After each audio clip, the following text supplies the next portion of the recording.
Welcome to the Illuminating Primary Care podcast, a general practice podcast brought to you by Menlo Park Recruitment.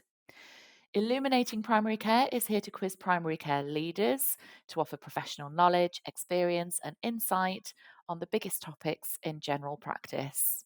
It's the podcast to listen to if you work in primary care. Welcome to the Illuminating Primary Care podcast. Hi, everyone, and welcome back to the Illuminating Primary Care podcast. I'm Patrick Flowers, a senior consultant at Menlo Park, and I'm joined today by Dr. James Kier, general practice partner at Lido Medical Practice. Thanks for joining me today, James. Yep, no problem, Patrick. So would you like to, introduce yourself, first of all, and tell everyone a bit about who you are and your practice initially? Yeah, sure. So I'm Dr. James Kier. I'm a full-time GP partner in a practice in Jersey. All the practices in Jersey are private, so it's completely outside the NHS. So I came to Jersey in 9 years ago now, and after a salaried trial period, joined as a partner, and it's been a very positive experience. Great. I know we've been talking a lot over the past year, and what would you say are the main reasons that made you first decide to relocate to Jersey from the UK? So we were looking for something. We were looking for something different. I think felt like we weren't really getting anywhere in the UK. I felt that the NHS was an increasingly unpleasant place to work and was unlikely to change. So we wanted a better work-life balance. We wanted just a different experience, something to try a different country, something enrich our lives. We also wanted somewhere that we would consider nice, safe, green place to live. That would be relatively close to the UK, but still offers something different. Fantastic. Yeah. So what were the main advantages, I guess, over places like Canada, Australia, the other kind of hotspots when GPs are looking at moving away from the UK? My wife is very close to her family. Not that I'm not close to my own, but she was very important to her to basically be within easy touching distance to the UK. So places like Australia, New Zealand, it's you're looking at 24 hours to get back, and it is expensive to get back. Also, you're not going to be doing it too often. So there is that with regards to Australia and New Zealand. With Canada, so my wife was a lawyer at that time. She would have had to have retrained.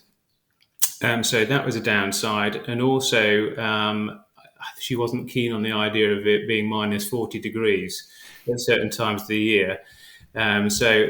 Jersey being close to the UK, it's the sunniest place in the British Isles was attractive. We're an hour from the ferry from France, so we've got mainland Europe on our doorstep. It was an easier choice for us to make. Yeah, fantastic. I guess you've got the convenience factor, don't you, being close to family, mainland Europe, and being easy to get to, and like you say, better weather than the rest of the UK as well.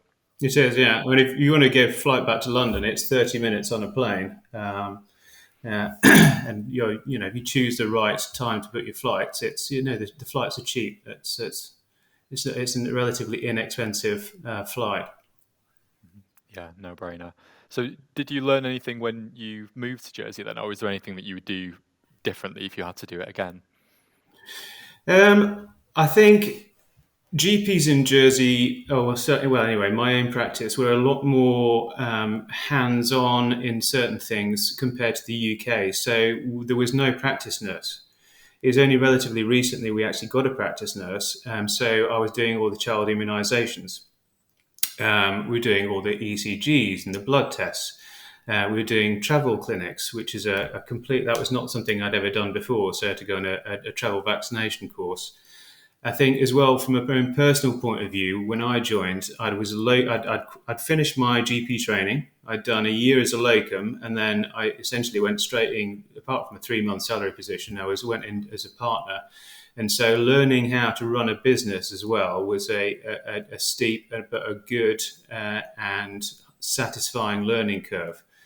So in the NHS, it felt like to me is a tsunami of patients coming towards you, and you're trying to hold them back because there's that much work coming to you. Whereas here, what we're doing is we're all they're private businesses, and they are in competition, friendly competition with each other. So but it is at the business at the end of the day. So we're kind of trying to come up with ideas about how to generate that business, create different income streams, and drive the business forward. So it's a completely different mindset to kind of your typical sort of NHS. What I was doing before anyway. I won't typify, an NHS GP and what they do, but what I was doing before. Absolutely. So would you say as a business owner on Jersey, you've got a lot more autonomy around how you run your business and extra revenue streams you can generate and freedom, I guess, to do that? Absolutely, yeah. That's it's undoubtable. I mean, we are always trying to sort of come up with that idea. So when I came, I'd done ear, nose, and throat before. So I set up a microsuction service that's been highly successful at helping patients and generating income for the practice. It's brought new patients to our list size. We're always looking to increase our list size. Set up a sort of health screening service, and then we set that out to different businesses on the island, and we set that, and they come and have their health screen. We've got some of those patients to come and join our practice. There is more autonomy in lots of different ways. So we're responsible for.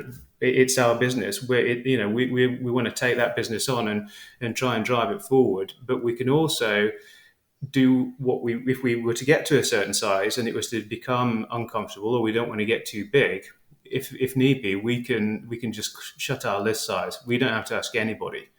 It's our business. So yeah, absolutely. There's less. You will open on Saturday morning, or on over a weekend, and you'll do this, and it's more a case of what do we want to do? What's a good work-life balance for us that will help the business, but also will be in the realms of how we want to live our lives. 100%. You've got a lot more autonomy, and you're not beholden to anyone as such as well, which sounds like a massive benefit for you guys over there. Fantastic. So, in your opinion, then, what would you say the main benefits are between Jersey and UK general practice? What have you found has been the most different and most beneficial to you as a GP? I think the doctor-patient interaction in Jersey is infinitely better and higher quality than what I was having back in the UK. So our standard consultation time would be 15 minutes. I see 15 patients in the morning max, and then 12 in the afternoon.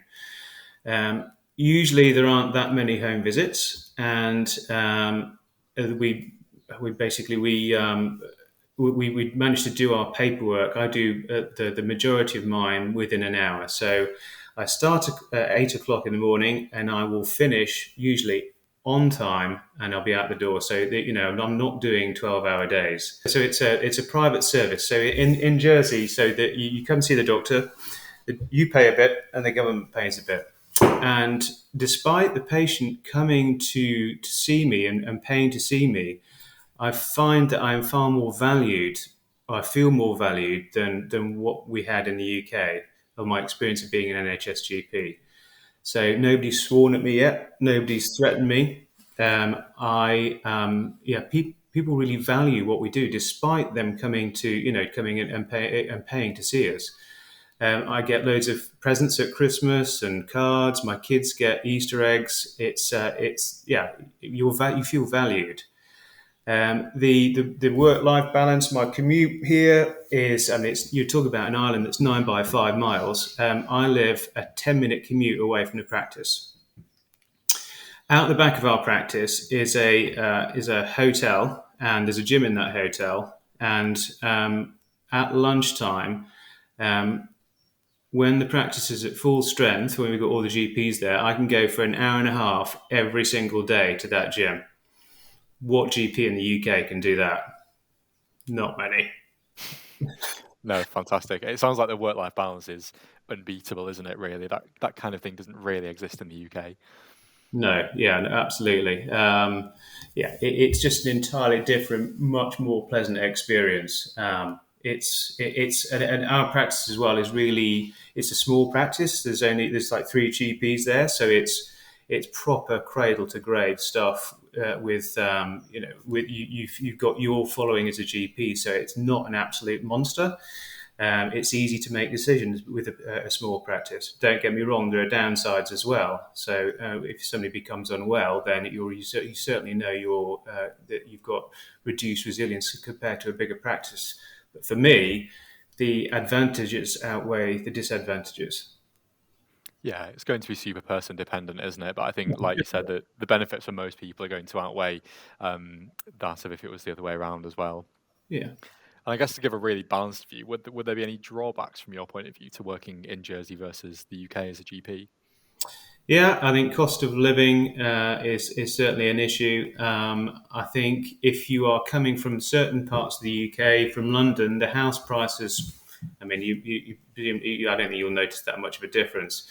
But if you're coming from other parts of the UK and you're not in a financially advantageous position, let's put it that way, then that's a big question mark over coming here. I mean, it might be 20% maximum tax rate, but when the house prices are so expensive, it does kind of, it puts it into context. I think as well, there's no pension here, so there's no NHS pension, so that needs to be borne in mind. You have to create your own, if you want to have your own private pension. I think those are the downsides to me. I think it's cost of living and the NHS pension that we don't have, essentially. So it's, Yeah, it can't all be positives, can it, I guess? But it sounds like everything else for you at least massively outweighs those 2 things mainly. Absolutely, yeah. I mean, I think there's also, you have to be a person that doesn't mind. I will say this is another disadvantage potentially for some people. I mean, you're living on an island that's 9 by 5 miles. You ain't going to be able to get on a motorway and drive somewhere else to do something different. Do you know what I mean? In winter, when everything becomes quiet and there's not a nice, beautiful sun, so you can't go to the beach, some people are going to struggle with it. So it's not going to be for everybody. No, indeed. That's interesting. So I guess on the back of that then, do you have any advice for GPs thinking of relocating from somewhere like the UK to Jersey? I think certainly come and visit. I would have a look at the house prices. I think you obviously want to get all your information, because there is it's not just the house prices as well. Depending on which practice you're considering joining, there may be there usually is a buy-in fee. Now, some of the practices have a graduated buy-in, so you can do it over a certain amount of time, and others they require a buy-in straight from the get-go. I think at the present time, it's becoming just like everywhere else. We're in a global health market. Okay, I think it's practices are competing with each other to try and get GPs, and you're in a strong position. Don't think that you're not. So ask, why not look around, talk to other practices. Don't feel that you can't question the buy-in. And how much, how that's done as well. So you're in a strong position. No, I think really valid points, and it's worth mentioning there as well that the buy-in is for partnership positions, isn't it, as opposed to salary? Absolutely, yeah. So there are more, there are more salaried GPs on Ireland. It used to be just that there were only GP partners here. It was very rare to actually get a salaried GP, but that model's certainly changing. Definitely. And I guess as a final point, James, in your opinion, of course, what do you see for the future of the NHS in the UK? Where do you see it going, and what do you see happening? I would like to say that I'd love to see the NHS continue in some ways, but with a different funding model, perhaps, because I think If it doesn't, then it's going to face it's been in decline for years. And if something, unless something radically changes, then that will continue, because I don't see the number of users of that service decreasing in size, and the workforce population is not expanding. In fact, quite the opposite. So they're in for a really tough time. I think it's not impossible to see utter collapse. It's certainly possible for me to see continued decline and a two-tier system where people just get sick of it and end up paying to see their own private GP, which is an increasingly popular thing. Um, yeah. Yeah, interesting. I think I agree with all of your points there. Probably quite a good time if you are a GP to be considering somewhere like Jersey, perhaps for a much better work-life balance by the sounds of things, and increased finances too. I think is something that we haven't covered, but the sessional rates and certainly partner drawings in Jersey can be significantly higher than averages in the UK as well, which I think are both points worth mentioning too, along with obviously the lower tax brackets as well. Absolutely, yeah. I mean, that part of that as well is because the cost of living is higher here. We try and reflect that in certainly to the salary GPs in the wages that they get. I also don't know any salary GP on Ireland that actually does any out of hours. They are. We try and look after salary GPs as well as we possibly can, because we're trying to attract them. Just as I said, we're in a global health market, and absolutely, I mean the partner drawings here are significantly higher than those in the UK. Again, at a 20% tax rate, but they should be, and they have to be, because we don't have an NHS pension.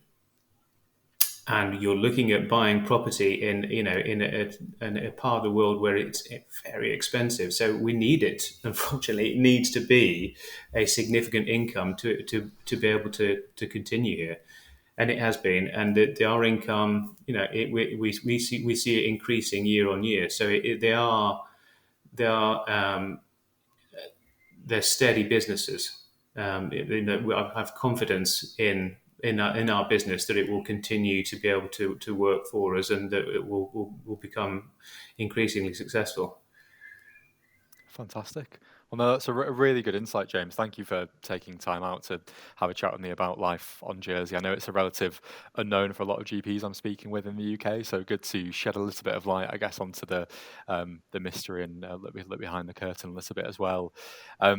If you do want to chat more about positions on Jersey or the Channel Islands in general, feel free to get in touch with me on the contact details below, and subscribe to our Illuminating Primary Care podcast to hear more. And yeah, thank you again, James, for joining me today. Pleasure, mate. Take care. Take care. You've been listening to the Illuminating Primary Care podcast. If you enjoyed our podcast, please subscribe, review, and share so others can find the podcast too. We really appreciate your support. If you're a practice looking to recruit permanent clinicians, such as GPs, nurses, or allied health staff, please get in touch at menloparkrecruitment.com or email james@menloparkrecruitment.com. For daily primary care news, please follow Menlo Park Recruitment on LinkedIn. Thank you so much for listening, and we hope you'll join us next time for another episode of the Illuminating Primary Care podcast.